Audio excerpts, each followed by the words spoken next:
Tenido a nuestro hermano Juan Galdames. El hermano es el coordinador del Ministerio Desarrollo Natural de la Iglesia, DNI, y hemos estado con unos talleres pues bastante importantes que después vamos a indicarle a la iglesia cómo vamos a ir manejando lo que fue la encuesta que ya tuvimos y cómo vamos a ir precisamente trabajando para poder alcanzar los niveles más bajos que tuvimos, ¿verdad? Sin descuidar los niveles más altos, porque si no, imagínense, ¿verdad? Subimos los que estaban abajo y bajamos los que estaban arriba, no es la idea. Entonces vamos a trabajar en todo esto, pero damos gracias al Señor que nuestro hermano Juan Galdames, pastor salvadoreño, que está con nosotros en esta mañana, él va a tener los dos tiempos, la enseñanza de escuela dominical y el tiempo de predicación. Así que, hermano Juan, pase adelante.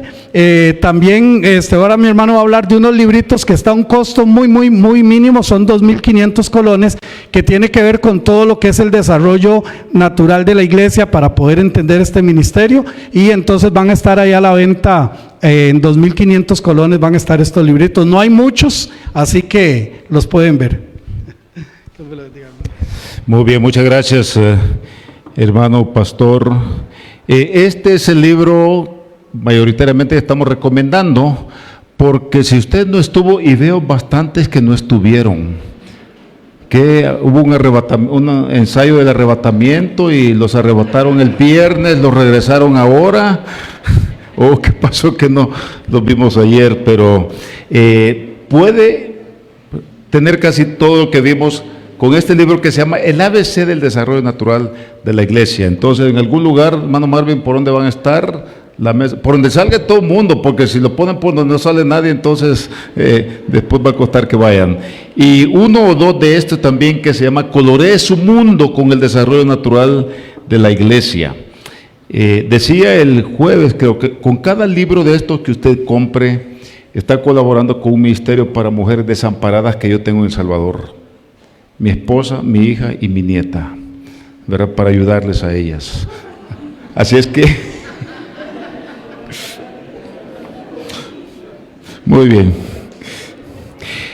Me voy de Costa Rica mañana en la mañana, y hay dos misterios que quería resolver y no he podido resolver.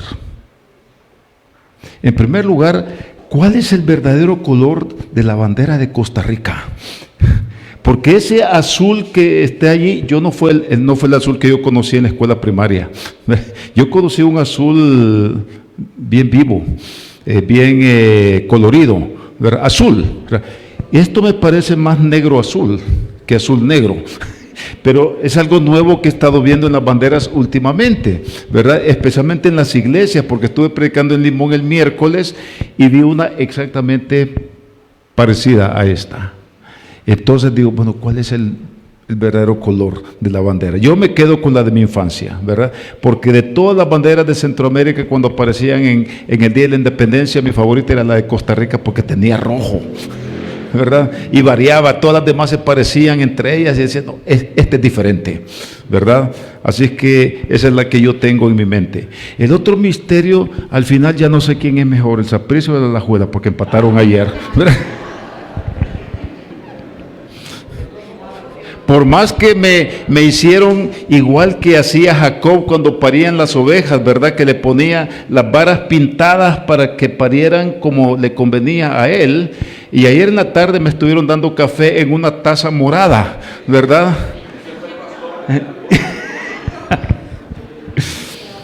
Entonces, por eso creo que el Señor les digo, no, mejor vamos a ir a lo nuestro. Muy bien, pero ha sido un lindo tiempo, de veras, viernes, sábado y lo que va de hoy. Y esperamos que el Señor pueda continuar hablándonos a nosotros. A veces me voy de algunas iglesias con la sensación de que el que más aprendió fui yo, porque cuando estaba enseñando algo de la palabra de Dios vi algo nuevo que no había visto antes. Y eso va conmigo y me ayuda a seguir creciendo.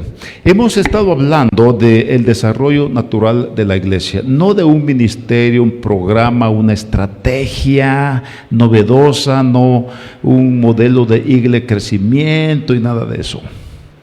que por cierto quiero, no porque esté acá, pero quiero felicitarles por dos cosas. Uno, por la alabanza, porque nos escuchamos nosotros allí al cantar, porque últimamente hay tanta estridencia en los instrumentos y en la electrónica en las iglesias que solamente se oye ese ruido y no se escucha al pueblo de Dios cantar. No pierdan eso, por favor, porque lo que el Señor quiere es escuchar lo que confesamos con nuestra boca, porque sale de nuestro corazón, ¿verdad? Y no la estridencia esa de la electrónica que ha invadido tanto las iglesias últimamente. Y número dos, quiero felicitarles por la batería. Precisamente eso ayuda, porque casi no se escucha, ¿verdad? Pero se escucha, pero no roba cámara auditiva. Y ojalá que, voy a tomarle una foto y me van a mandar los datos a ver si logro convencer en la iglesia para que salga la batería. No sé si va a salir la batería que tenemos allá o voy a salir yo de la iglesia, pero si no, si salgo yo, espero que me reciban acá. Bueno, de refugiado. ¿Cómo? Cartaginés.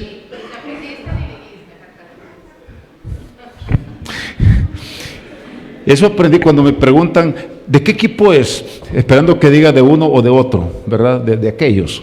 Entonces, y yo aprendí a decir tengo que decir una opción que no caigo en ningún lado ni en el otro.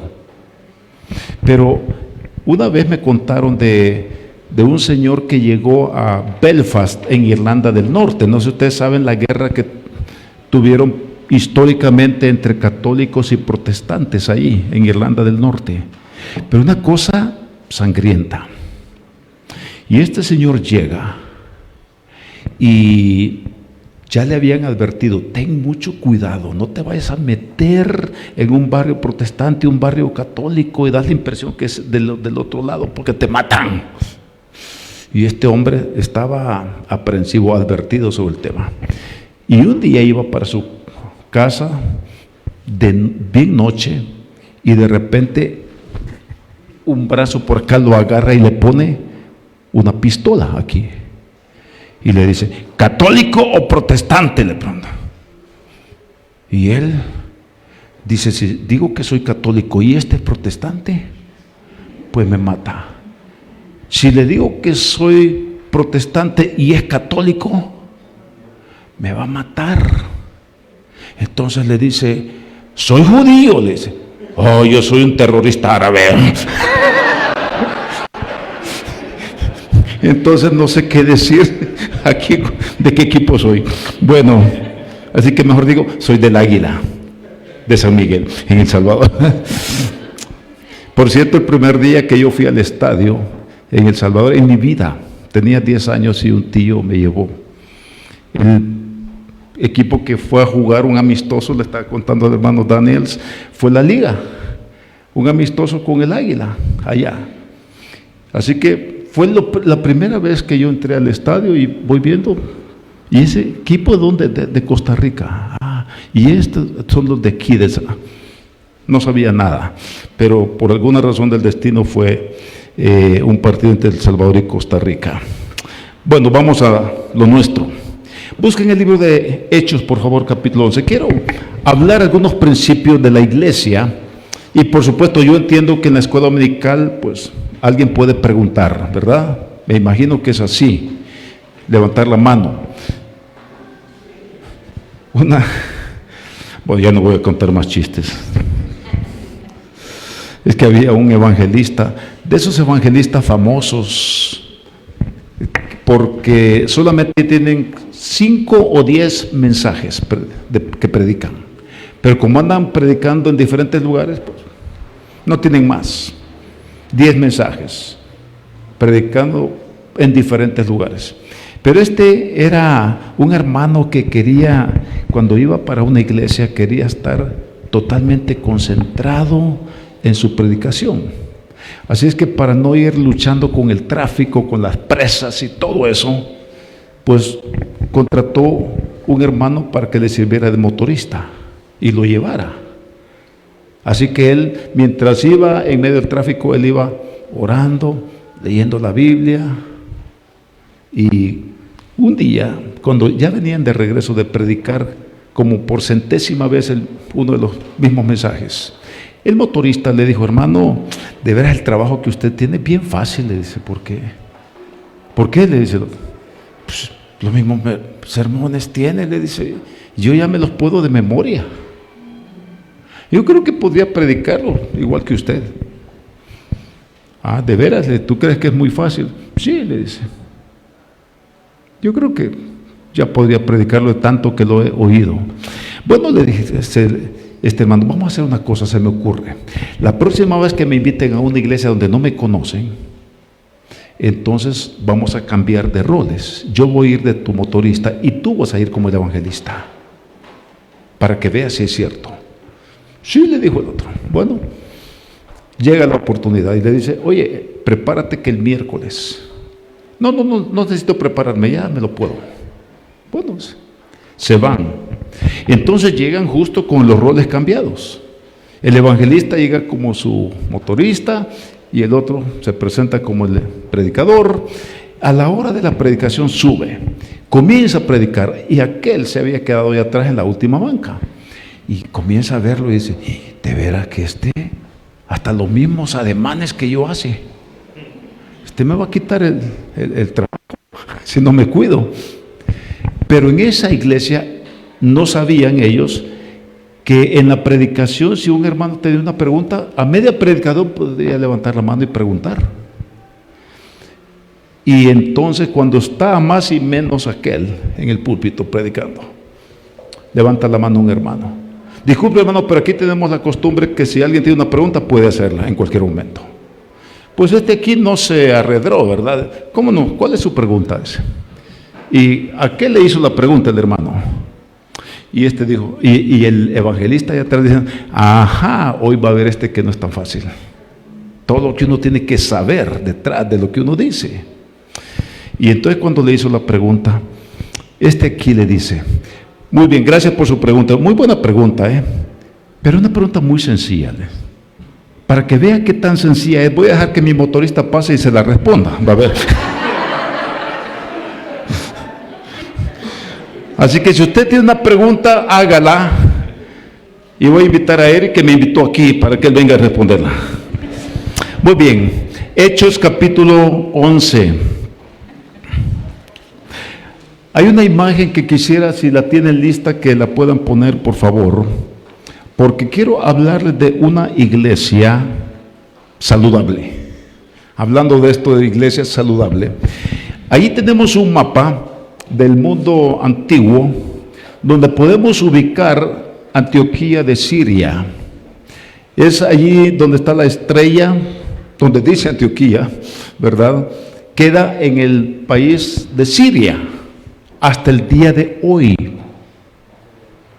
Y allí ocurrió algo que históricamente para nosotros es muy importante. Antioquía era la tercera ciudad en importancia en el Imperio Romano, después de Roma primero y luego Alejandría en Egipto.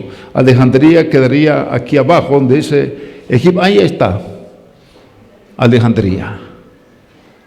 Por cierto, ¿saben ustedes que Alexa, la señora esta que contesta para hacer cualquier cosa, le pusieron en honor a Alejandría, esta ciudad donde había una biblioteca famosa de más de 200,000 tomos en el mundo antiguo? Por eso le pusieron Alexa en honor a Alejandría. Ahora, Antioquía era la tercera ciudad. Una ciudad estratégica, como pueden ver, está a medio camino entre Europa mediterránea y norte de África. Y desde allí, el Señor crea un movimiento estratégicamente favorable para el cumplimiento de la gran comisión. De allí, los misioneros podían ir hacia Europa, podían ir hacia el norte de África o adentrarse hacia el oriente. No es en Jerusalén donde se centra el movimiento misionero, intencional. Porque el primer movimiento misionero que sale de Jerusalén es un movimiento forzado. Porque los hermanos ahí en Jerusalén entendieron Hechos 1:8 como: y me seréis testigos en Jerusalén, y en Jerusalén, y en Jerusalén, y por último hasta en Jerusalén. Eso fue lo que entendieron. No se querían ir de allí. Tuvo que venir la persecución con motivo de la muerte de Esteban, como dice en el capítulo 8. Vean por favor, Hechos capítulo 8. Dice en el versículo 4: pero los que fueron esparcidos iban por todas partes anunciando el evangelio. Y entonces Felipe, descendiendo a la ciudad de Samaria, a donde judíos no iban.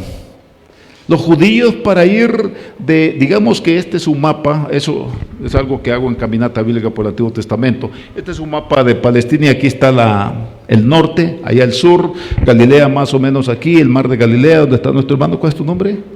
Oscar, de azul, ¿verdad? El mar de Galilea, ahí. Así que el río Jordán, ustedes que están atrás, y ustedes allá afuera, disculpen, no es nada personal, pero ustedes son el mar muerto, ¿verdad?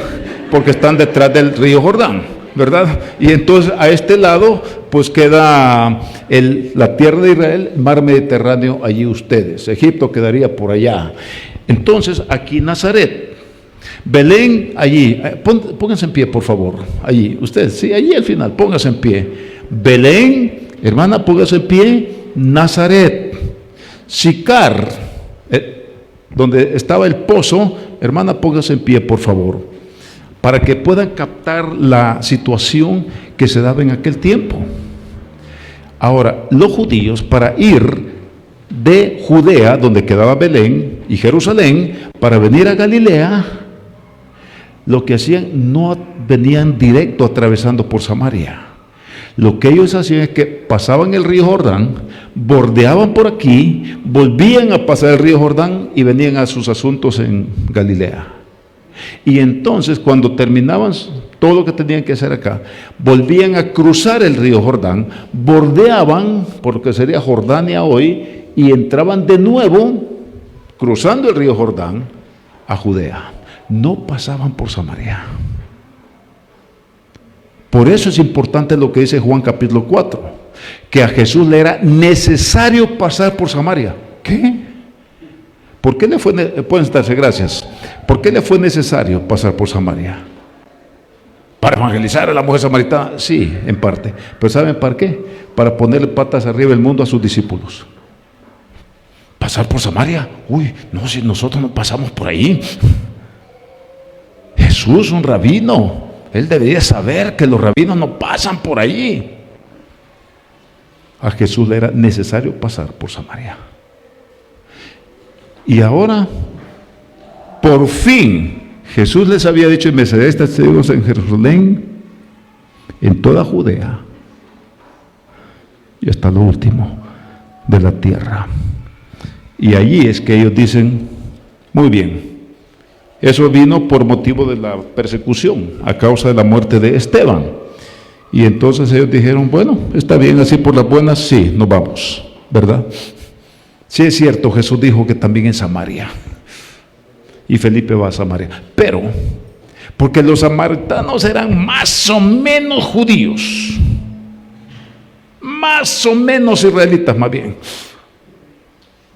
de las gentes que los asirios trajeron para poblar el territorio del norte.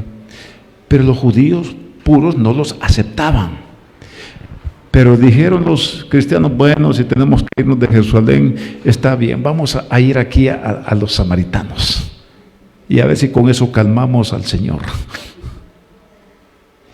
Pero no terminó ahí la cosa. Aquí en Hechos capítulo 11, otra señal de esto, para que llegara al punto de los hermanos allí en Antioquía.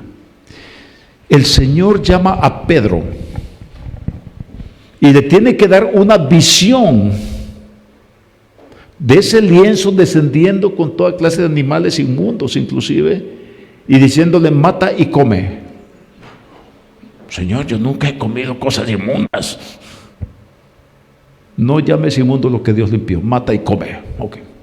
Entonces le dice: ahora van a venir unos, lo del lienzo y esa orden de matar y comer fue para ablandarlo un poco, como cuando las señoras ponen a marinar la carne, ¿verdad? Para ablandarla. Pues el Señor también sabe de marinar creyentes tercos, así que puso a marinar a Pedro, porque ya van a venir unos de parte de Cornelio, un centurión romano. Ve con ellos. ¿Centurión romano? ¿Los que nos han invadido? ¿Los que abusan aquí de nosotros? ¿Los que crucificaron al Señor? Sí, ellos. Ya los limpié, no los llames inmundos. Bueno, está bien pues. Y ahí va Pedro como niño regañado a la casa de Cornelio. Llega y saluda. Llega a la puerta. Ustedes saben cuán abominable es para uno como yo entrar a casa de ustedes. ¿Cómo no? Muy buenas tardes, Pedro. Bienvenido. También nosotros te amamos, pasa. Así eran creyentes, discípulos que han pasado 3 años y medio con Jesús. Los 12, los 120, los 70 y los 120. La crema de la crema del ministerio de Jesús. Y 3 años y medio todavía no entienden la visión mundial. Lo que es de veras la esencia, la naturaleza de la iglesia que el Señor ha dejado para cambiar la historia. Ahora se dan cuenta por qué el Señor se sirvió de Pedro para ir al mundo gentil y no, de Pablo para servir al mundo gentil y no a Pedro. Hechos capítulo 11 entonces. Versículo 19. Ahora bien, los que habían sido esparcidos por causa de la persecución que hubo con motivo de Esteban, pasaron hasta Fenicia, Chipre y Antioquía, no hablando a nadie la palabra, sino solo a los judíos. ¿Se dan cuenta? Han pasado ya años. Esto no pasó 3 días después del día de Pentecostés, ya pasaron años. Y ellos llegan a Antioquía y todavía. Está bien, ya estamos aquí en el mundo gentil, Señor, estará contento. Pero solo hablemos a los judíos. Tal vez no se da cuenta. No entender la naturaleza de la misión que Dios nos ha dejado y el corazón de Dios. Versículo 20. Pero amo esa palabra en la interpretación bíblica. Una de las palabras más importantes para interpretar la Biblia, para entenderla, son palabras las menos importantes. Pero, más importante que Jesús. Estamos hablando de la interpretación de la palabra de Dios. Siempre ponga atención cuando aparece esa palabra, pero, o así como, otra palabra. Por tanto, si usted quiere entender el libro de Hebreos, observe siempre que aparece por tanto, así como, pero. Gracias a Dios por los peros de él. Pero había entre ellos unos varones de Chipre y de Cirene, los cuales cuando entraron en Antioquía hablaron también a los griegos, anunciando el evangelio del Señor Jesús. Y la mano del Señor estaba con ellos y gran número creyó y se convirtió al Señor. Llegó la noticia de estas cosas a oídos de la iglesia que estaba en Jerusalén y enviaron a Bernabé que fuese hasta Antioquía. Cuando llegó y vio la gracia de Dios se regocijó y exhortó a todos a que con propósito de corazón permaneciesen fieles al Señor, porque era varón bueno y lleno del Espíritu Santo y de fe, y una gran multitud fue agregada al Señor. Después fue Bernabé a Tarso para buscar a Saulo, y hallándole le trajo a Antioquía. ¿Qué espíritu está comenzando? Y se congregaron allí todo un año con la iglesia y enseñaron a mucha gente, y a los discípulos se les llamó cristianos por primera vez en Antioquía. Ahora, tratemos de resumir esto aquí. Hablemos primero del testimonio de esta iglesia. ¿Cómo llegaron allí? Estos hermanos fueron conocidos porque se identificaban, se conformaban a la imagen del Señor Jesucristo. El tiempo del verbo, nos dicen los expertos en griego, y yo no soy uno, solo un aprendiz. Pero cuando dice aquí, y a los discípulos se les llamó cristianos por primera vez en Antioquía, no fueron ellos que hicieron una sesión de negocios para decir, miren, vamos a ponerle un nombre a la iglesia. Porque eso de discípulos, ¿discípulos de qué? Porque realmente la palabra discípulos era una palabra que era una palabra común en el mundo secular. Alguien podía ser discípulo de un zapatero, discípulo de un jornalero, de un agricultor, de un platero. Un discípulo era un aprendiz. Discípulo de un músico, un aprendiz de tocar guitarra o lo que fuera.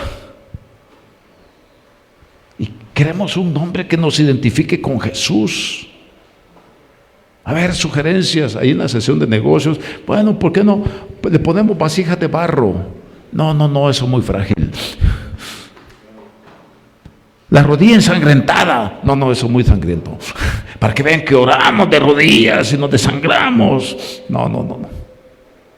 No fue así. ¿Saben de quién fue la iniciativa de el nombre? Del mundo inconverso. Porque a los habitantes de esa ciudad, allí en Antioquía, les gustaba poner apodos.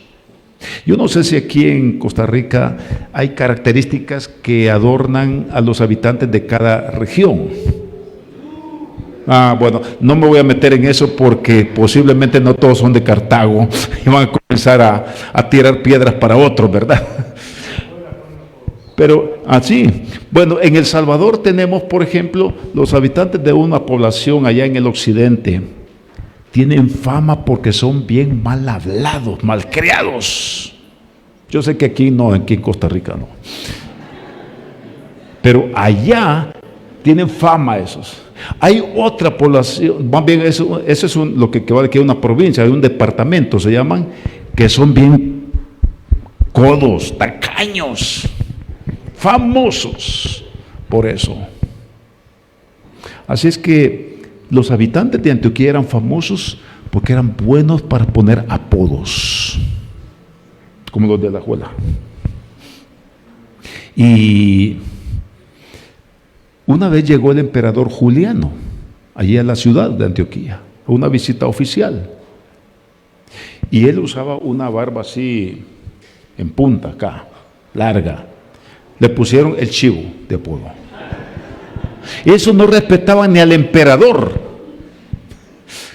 Y entonces fueron ellos los que estaban, bueno, mire, y estos que solamente andan hablando de Jesús y solamente andan preguntándose, ¿y qué haría Jesús en esta situación?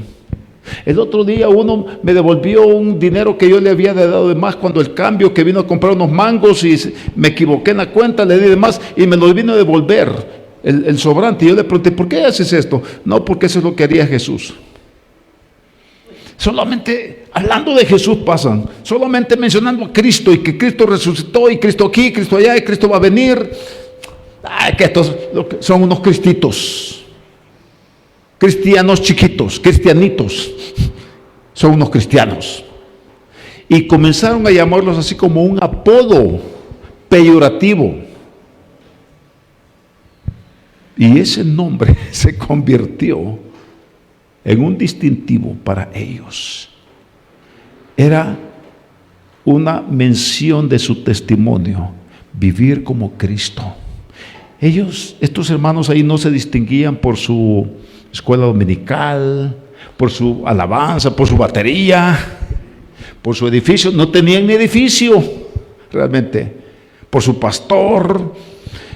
Ellos se distinguían por imitar a Jesús, vivir como Jesús vivió. Ese fue su testimonio. Y fue eso lo que provocó el vivir como Cristo, mostrar a Cristo, no adentro de las cuatro paredes, sino afuera. El testimonio de esa iglesia se estableció allá, donde ellos trabajaban, donde ellos vivían, donde estudiaban, donde vivían, donde circulaban en la vida diaria. Tenían la ventaja de no tener templo. Entonces tenían que reunirse en los lugares públicos, en sus casas. Y entonces dice que mucha gente se agregó a la iglesia. El Señor agregó a los que habían de ser salvos en medio de este moverse del testimonio de Jesús por medio de ellos en la ciudad. Eso fue el testimonio de ellos. El mundo no pudo resistir ponerles un apodo: cristianos, Cristos en pequeño, imitadores, imitaciones de Cristo. Ojalá que nosotros podamos darnos cuenta de la importancia que tiene cómo andamos en el mundo. Me pasó algo hace 41 años ya, julio más o menos del año 83. Estaba circulando en la ciudad, en el centro, ahí por el Parque Libertad, un parque famoso en aquel tiempo, porque todos los mítines políticos ahí se hacían. Y era una zona de clase baja, donde los desempleados pues se iban a ese parque a sentarse con sus cajas de herramientas, de fontanería, de electricidad, para ser contratados. Entonces ahí, hasta el día de hoy están todavía ahí. Y de repente algunos están bailando, tocando música. Ese parque concentra todo esto. En un costado hay un lugar donde uno encuentra cualquier cosa robada también. Relojes y todo eso. Y en la esquina del parque había una vitrina donde con mis compañeros, porque yo estudiaba no muy lejos de ese parque, y con mis compañeros, que nos gustó siempre el fútbol en esa época, nos gustaba salir del colegio y nos íbamos a esa esquina, a esa vitrina donde estaban las fotos que los periodistas ponían allí de la jornada del fútbol del fin de semana o de la semana.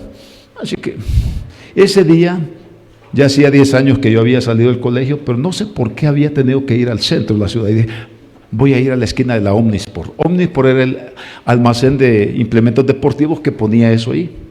Y entonces, vamos a ver si está la foto de cuando el Águila le ganó al Saprissa aquella vez. No. Y entonces estoy viendo ahí la foto. De repente, alguien me toca el hombro. Y yo volteo a ver un japonesito, pequeño. Que todos son japoneses, ¿no? Decir japonés pequeño es redundancia.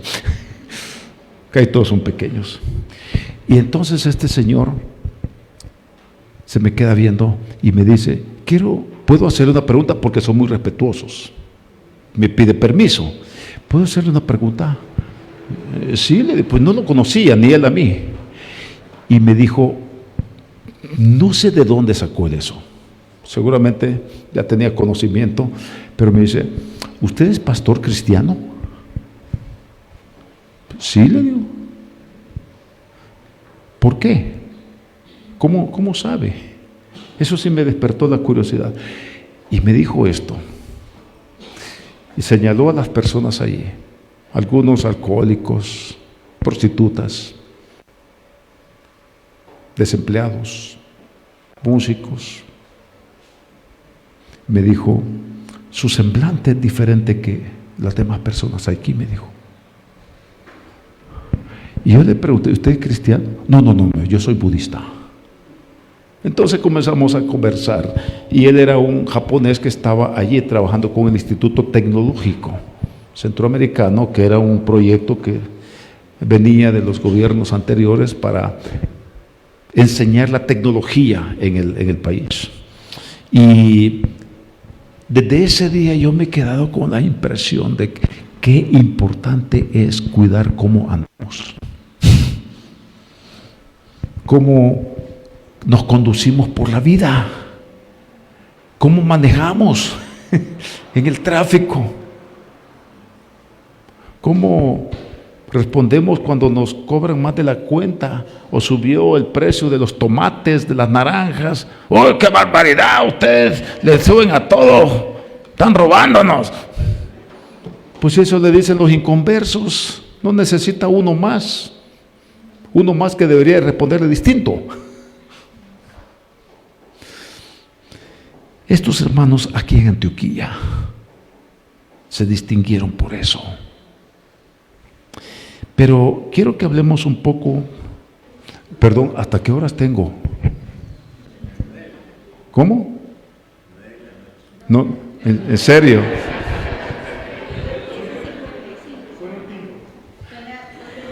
Sí, quiero saber a qué hora va a sonar, porque, bueno, está bien.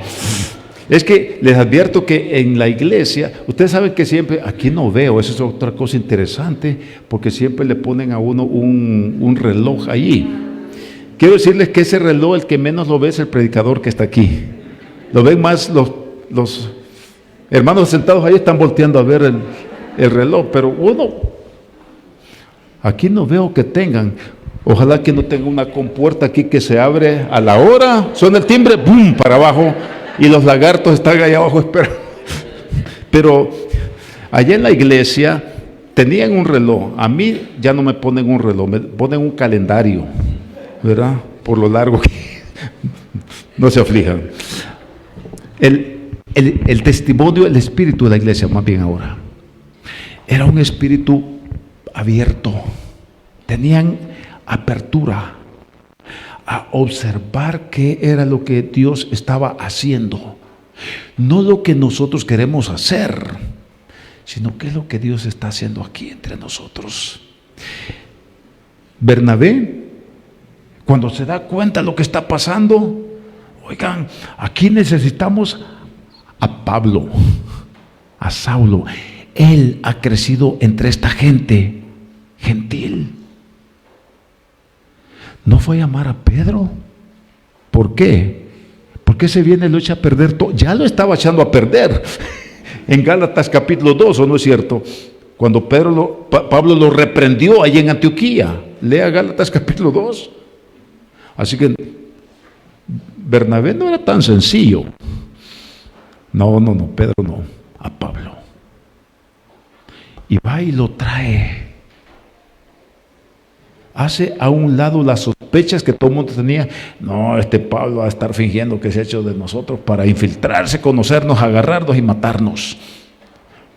Bernabé le da el beneficio de la confianza, no el beneficio de la duda.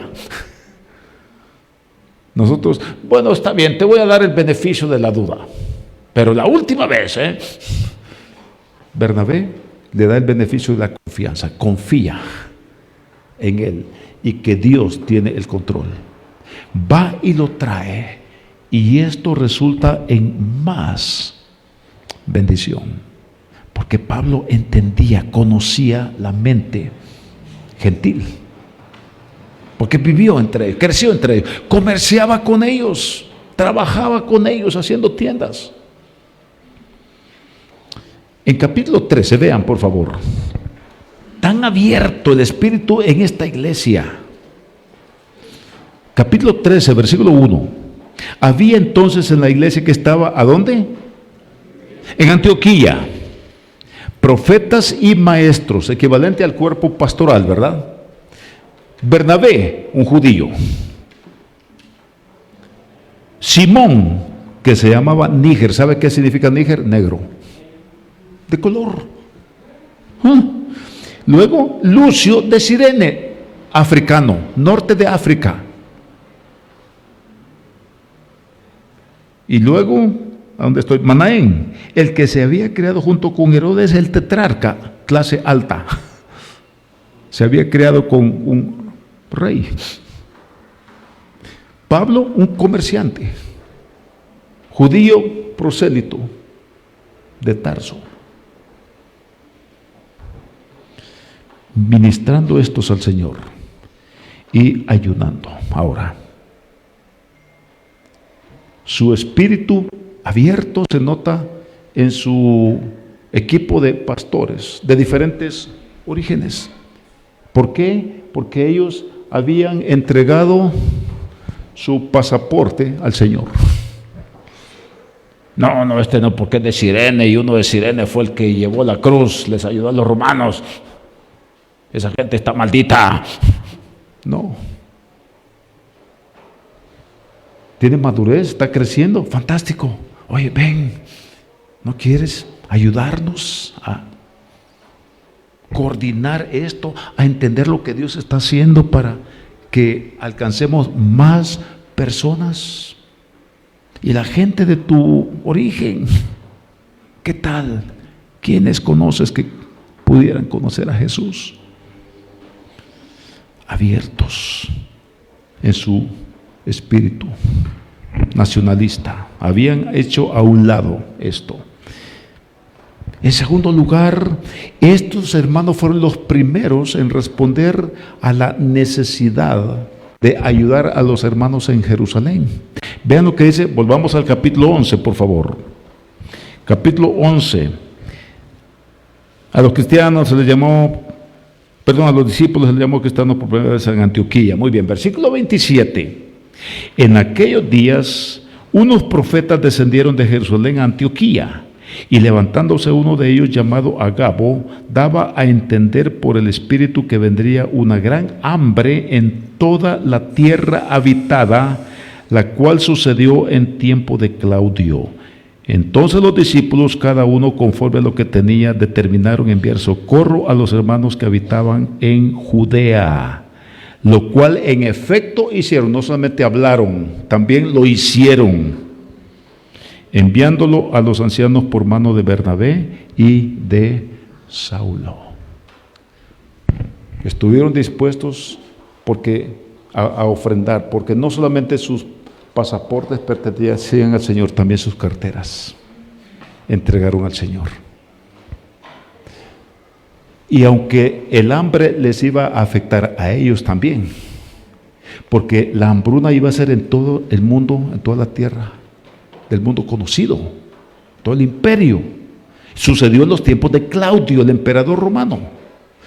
Pero ellos dijeron, tenemos que ayudar a los hermanos en Jerusalén. ¿Por qué? Porque ellos vendieron todo lo que tenían, sus propiedades, para financiar la obra misionera que nos alcanzó a nosotros. Ahora nosotros tenemos que corresponder este bien que nos fue hecho. Y ese espíritu abierto les llevó a tener una visión más allá de sí mismos. Con esto concluyo. La mentira favorita de los pastores, predicadores. Ya, para terminar, y vienen otros 15 minutos, no tanto. Fíjense bien, cuando estos, capítulo 13 ahora, están ministrando al Señor, dice, y ayunando, dijo el Espíritu Santo, apartadme a Bernabé y a Saulo para la obra a que los he llamado.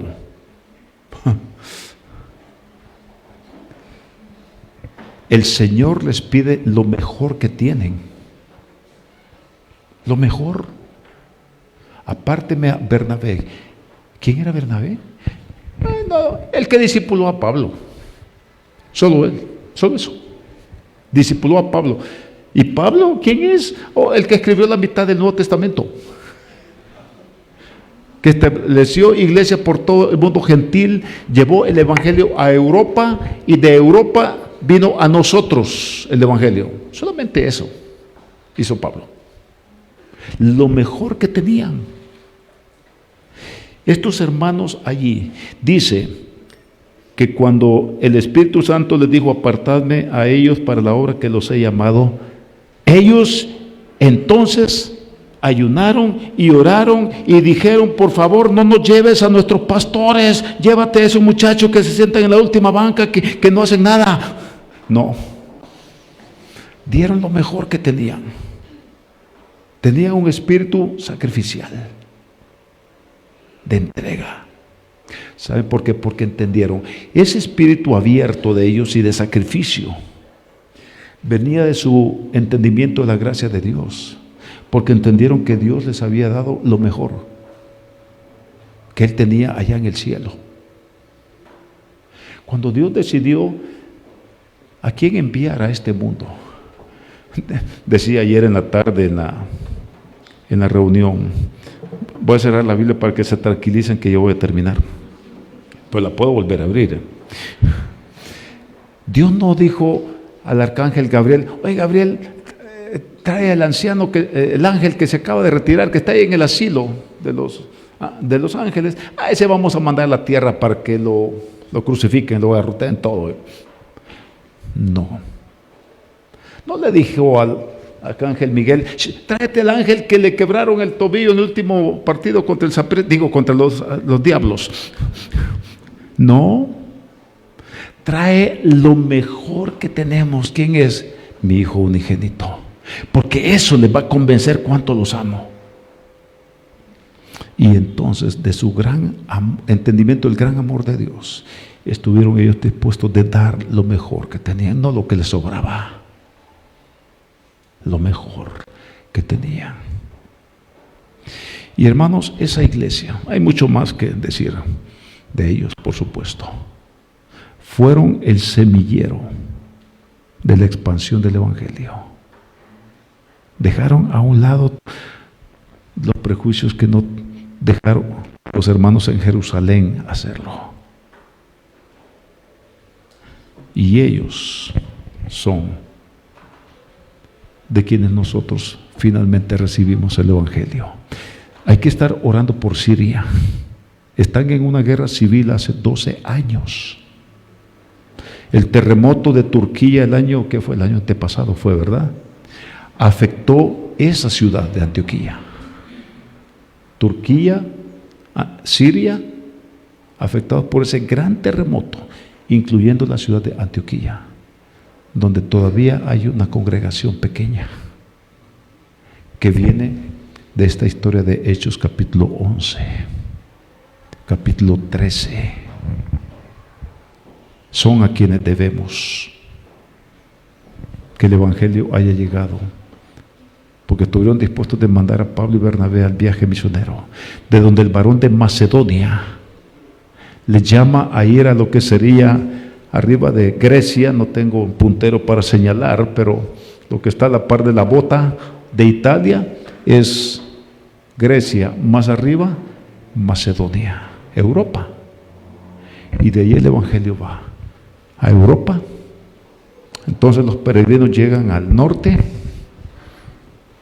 y lo demás es historia.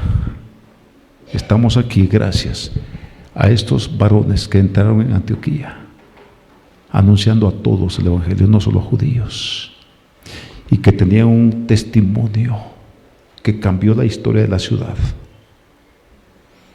y un espíritu tan abierto que dieron lo mejor que tenían y estuvieron dispuestos de dar para que el Evangelio fuera conocido.